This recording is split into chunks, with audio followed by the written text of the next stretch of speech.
Well folks, I did say I'd film when the parts come in, and some parts have come in.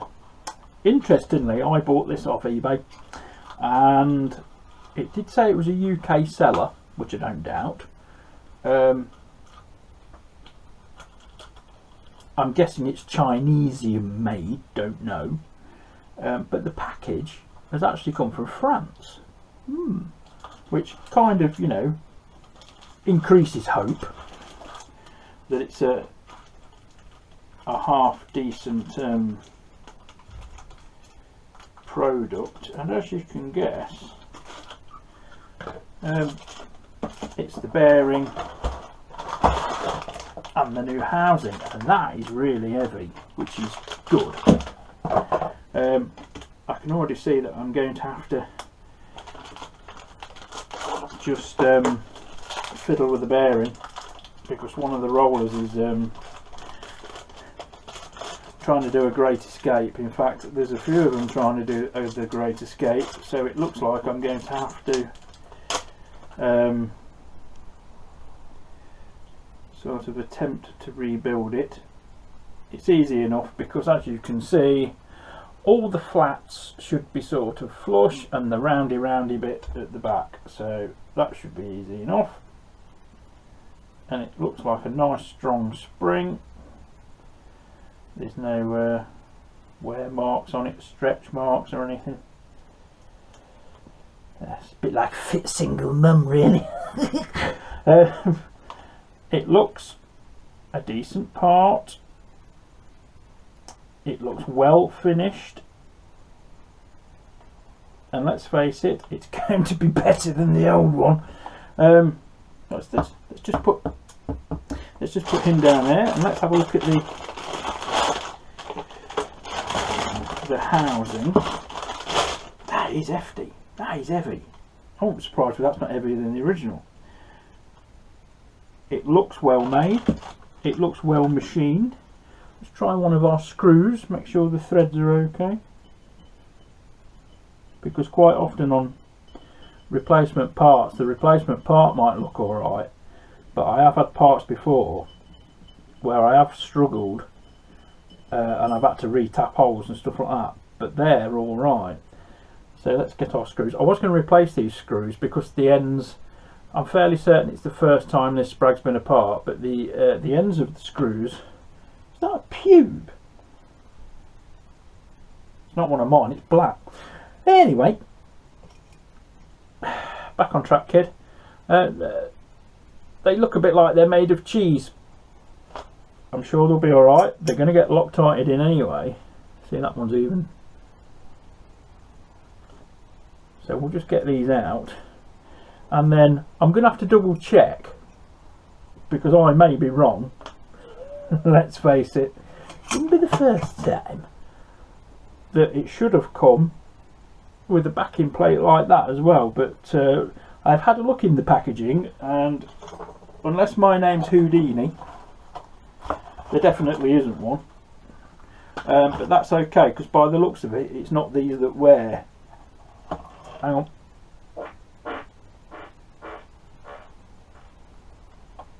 Don't force it.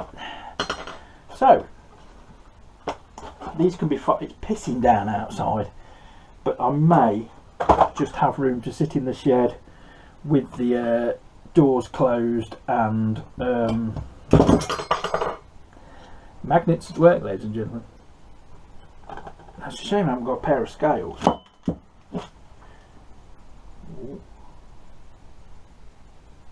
I'd say they were reasonably the same. And we're going to do the hardness. This is the original, and to be quite honest, there's not a massive amount of wear in it or anything like that. I think it was caught early and it hasn't really done any damage. So the question being, do we go with the old Rotax one or do we go with the new one? Now the new one looks an exact copy of this. If it isn't the original part, I don't think it is, because like I say, the original part is like hundreds of pounds, and this wasn't, I forget the exact price, but for the bearing and the housing I don't know, I think it was either 75 or 90 pounds. It was something like that. It was under 100 pounds. Now, I did say on the last video that the bearing came out. That's got a, is that a pube as well? No, it's just a bit of fluff.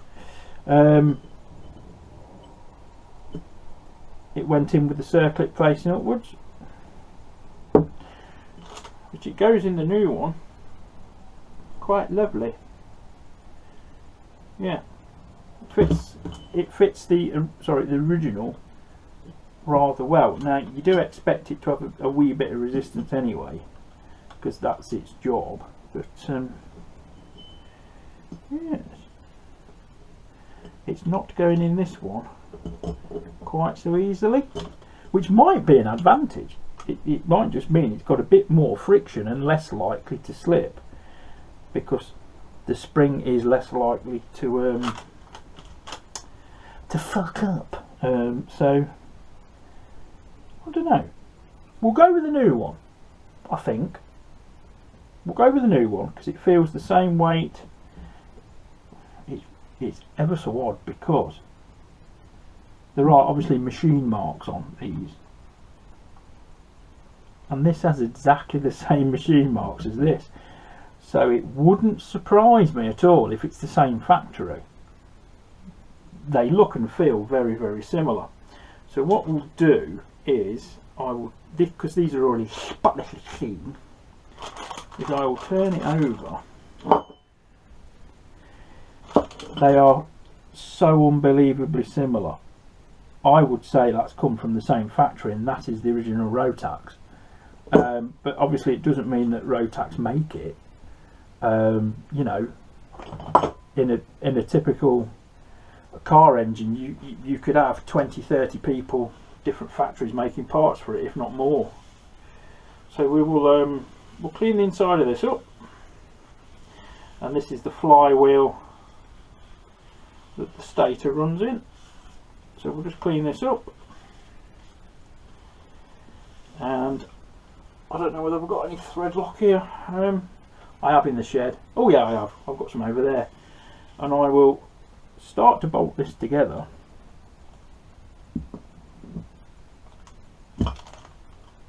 Yeah, that's a bloody, that is a, I am tempted to say it's the same factory, because usually with third party you don't get good tolerances, especially if it's Chinese, even though the Chinese are more than capable of making very, very good stuff. Usually because we don't want to pay the price, they don't provide the quality, because they build it down to that price, same as anybody does. You know, so I think what I'm going to do is I'm going to start to screw this back together, and then we'll take it out into the shed, if I can get in the shed, and we will fit it, and we will give it a test spin, because it's a one-way bearing, but you can tell if you've got it in the wrong way, because it won't grab the crank, basically. I was thinking of something dirty, but I'm going to step away from that. I'm pretty sure, I'm pretty certain that's the way it came out, was circlip up. So that's the way I'm going to reinstall it, and then so we'll put this back together, and then we'll try and get it on the bike and just give it a test, and hopefully it'll go instead of going clunk, clunk, clunk. It's a very good impression. So next time I turn the camera on, you will join me in the shed. Top button again. There we go. Well, obviously here we are in the shed of sheddiness. Now, to get this back on properly, you do have to take this back gear off, which goes there, and in order to get the back gear off, you need to get the starter motor gears off. bit of Michael Jackson there for you, which are on there. There's your starter motor, and then you've got those two gears go there and there, but that doesn't come off without moving those. So I'm going to have a, even though I've only just only just took it off, I'm going to have a look at service manual. I know that thrust washer goes on the top one, and I think that goes on that one, and then they're all the same spacing out to be locked in by the cover. So as far as I'm aware, all I've got to do now is line up the woodruff there and introduce that on. I tried to do it with the gear in place, and it was really awkward. You have to sort of wiggle the gear a bit to get it to sneak into the bearing, and so I don't know where the stand for the camera is. Anyway, what I'm going to do now is attempt to fit that. It's pretty self-explanatory. You line up the woodruff, put it on, and then big springy washer, big nuttage, and 5 hugger duggers I'm guessing should do it. But I'm just going to take my time on this, make sure we do it right first time. But I'm going to put the camera down.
Edited highlights.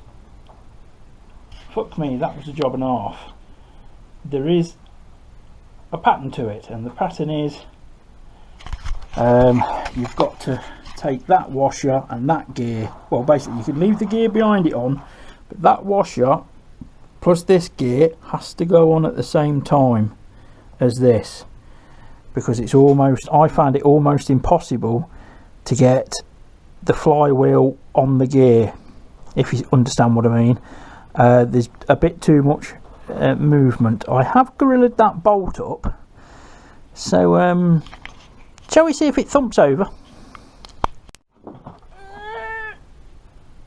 It helps if you turn the key on, James. There we go. Right, the ignition is off, but sorry, the run is off. Let's just see if it grabs. I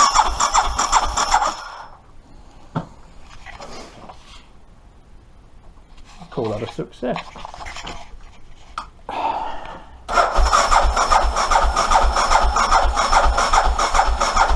Yeah, I'd say so, wouldn't you, folks? I don't think there's any fuel in it actually, but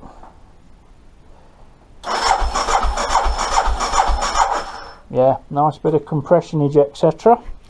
So I'm happy to put the cover back on now. I reckon that's all right.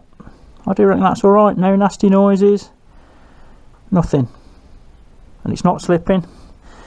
And we've obviously put the bearing in the right way. Cool. Right, sprag clutch is in. What a faff that was. I fast forwarded that bit because I worked out that I couldn't actually, because of the taper on the crankage, I found it just really difficult to put the flywheel part onto the back gear, because you've got to try and centre the bearing in the gear. So I took everything off, and then I got very hard of thinking, and then couldn't figure out basically the second starter motor gear can stay where it is, but it has like a shim on top of it that sort of guides the top gear and guides the bottom gear. It just stops everything washing in and out. And the trick is, when you put the big flywheel on, you have to sort of at the same time put that shim on one peg and the top gear on the other peg, and sort of get them to go in simultaneously. Otherwise they don't go. They just don't go. Other people might know better ways of doing it, but in the process of testing the spraggage clutch, I have ran the battery down a little bit. I've hooked fuel up, and I know we've still got fuel sparklage, and as Carl pointed out the other day, the starter solenoid is not the best. It turned out when I put the cover back on the first time, I'd actually misplaced the spacers. The top gear shouldn't have anything on it at all other than itself, and I put that tiny little thrush washer on, and it was just enough to pinch the gear up. So when I actually tried to start the bike, I'd locked the starter motor up, and I did notice the old starter solenoid. Obviously, if the power can't dissipate and do what it needs to do, it buggers off elsewhere, and it was trying to come back up through the starter solenoid, and it was letting a little bit of smoky skip.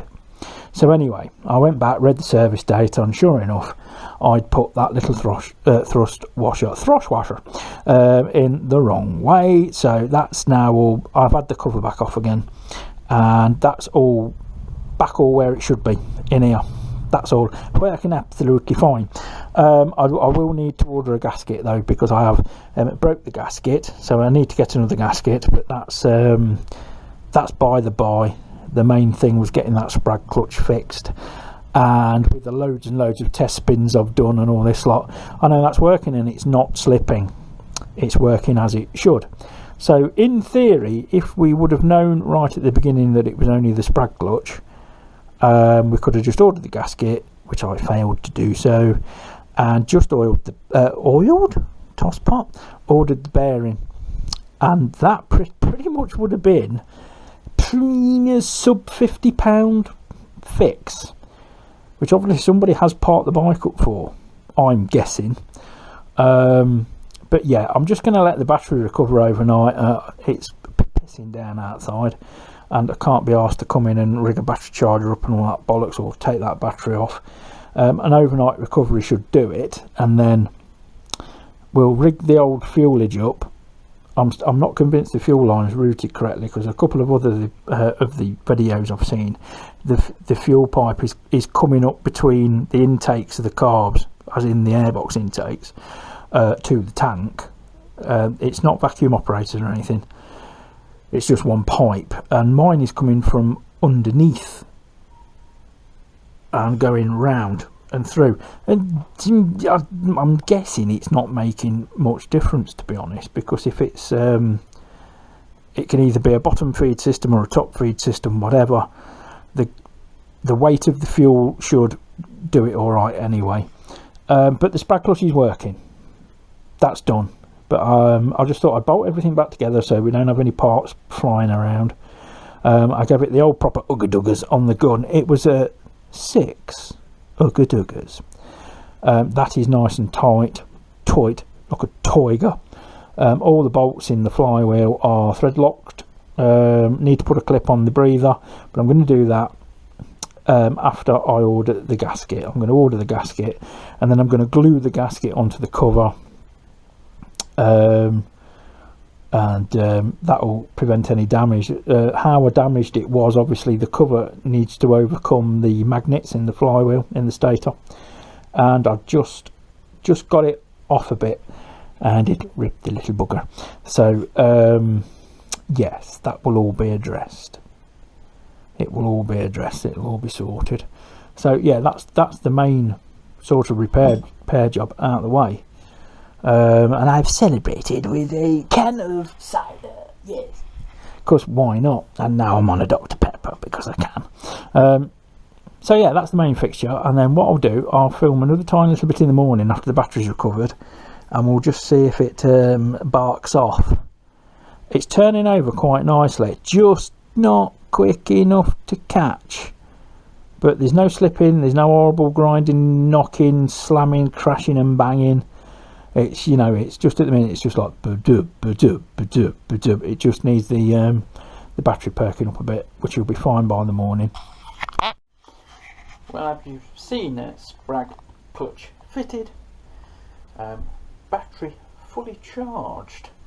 I have been outside for a good hour, 2 hours.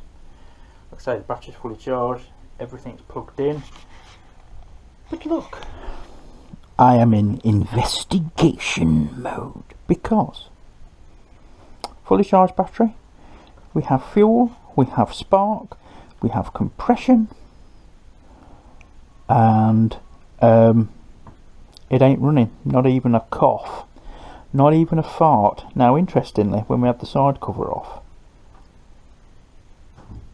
I think I'd pretty much ran the carbs nearly dry, and it did bark off for a second, as you saw. But I think it's actually getting too much fuel, because as I was trying to start it, stuff was leaking out from under the bike, and I think it was oil. I think it's overfilled in oil as well, and I think it's chucking it into the airbox, and whatever it's ingesting is a bit oily and shitty. Every time I've checked the plug 2-3 times, and it's wet with fuel every time. Put it on the head, you get a really good spark, and the plug is new, so I'm not too worried about it not sparking. I think it is sparking. So I think the problem is it's probably getting too much fuel and it's got too much oil, and the combination of both means it'll be a month of Sundays on the starter and it won't go. So I'm now in the process of basically I've got to go and read the service manual, because there's a knack to getting this airbox out, and a lot of the fasteners and stuff on this bike, somebody has been here before. There is evidence that the carbs have been off and been cleaned. They're brand new screws, so somebody's probably put new diaphragms in and stuff like that, which for the mileage of the bike seems a little odd. Also, the wiring loom is a little bit stiff and crispy in places. I'm wondering if this, in a past life, suffered a little fire. I'm wondering. Don't know. I'm just pure guesswork. But anyway, I'll show you what it's doing. I'm not going to bother with choke or anything like that. We have ignition. We do have good oil pressure. You do realise if it starts now, it's going to make me look like a right idiot.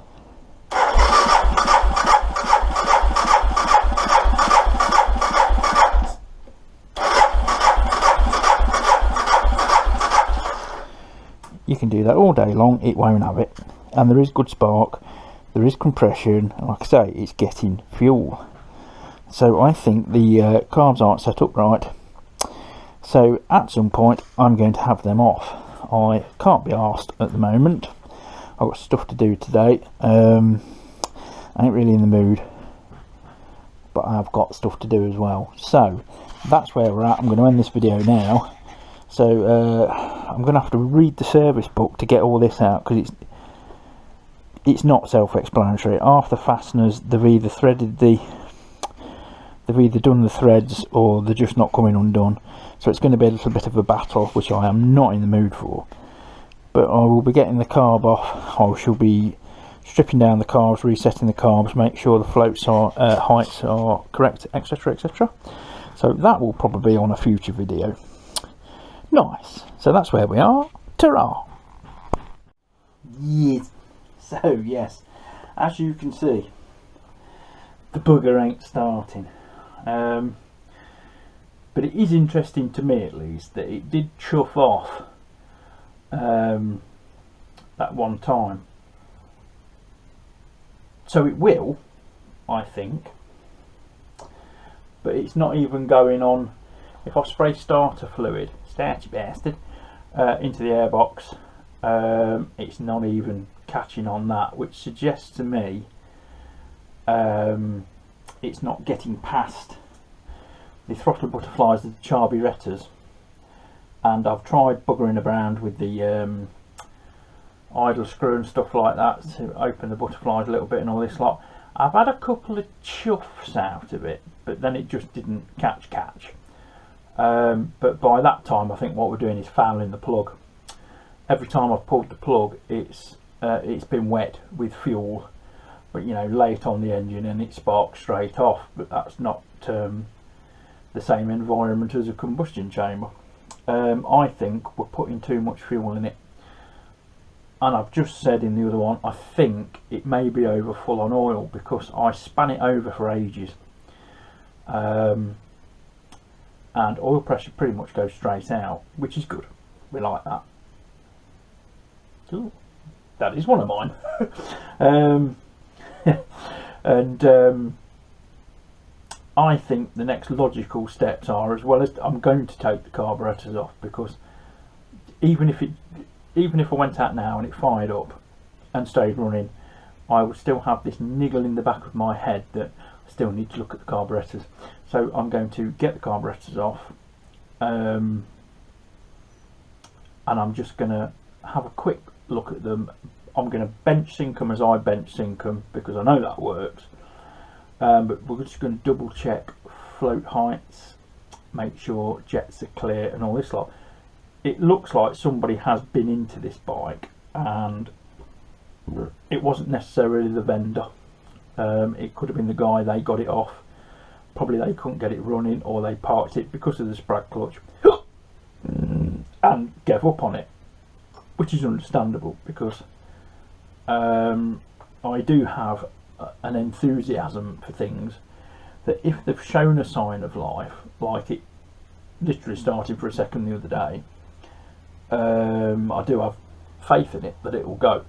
So when you charge the battery up and you've done this and you've done that, and it just point blank refuses to do it, and it's got spark fuel compression, it's got good compression, it irritates me loads, and I get wound up, and then I get sort of disenchanted with the whole thing, which is why I'm not stripping into it today. Really, I've had my lot for the day.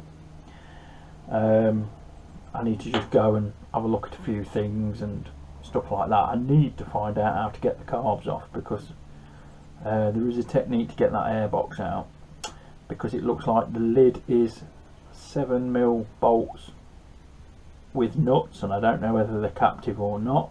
Also, the back of the airbox looks like it bolts onto the rear mud guard sort of tray area.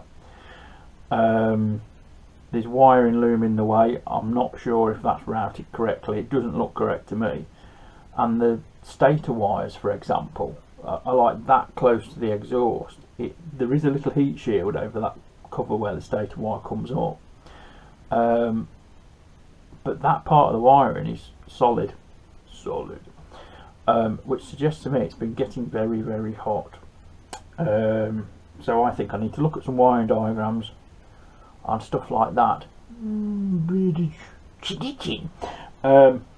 do that before I have a deep dive into it. But I think it also would be prudent to, while it's in this sort of semi-naked form, is get the cam cover off, have a look at the valve clearances.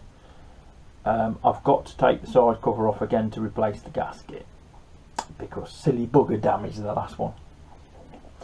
And then we can check the timing marks and stuff like that, just double check everything, and then just process of elimination. But I'm fairly certain that the carbs aren't set right, and those look like brand new carb tops to me, which probably suggests it's got brand new diaphragms and a rebuild kit.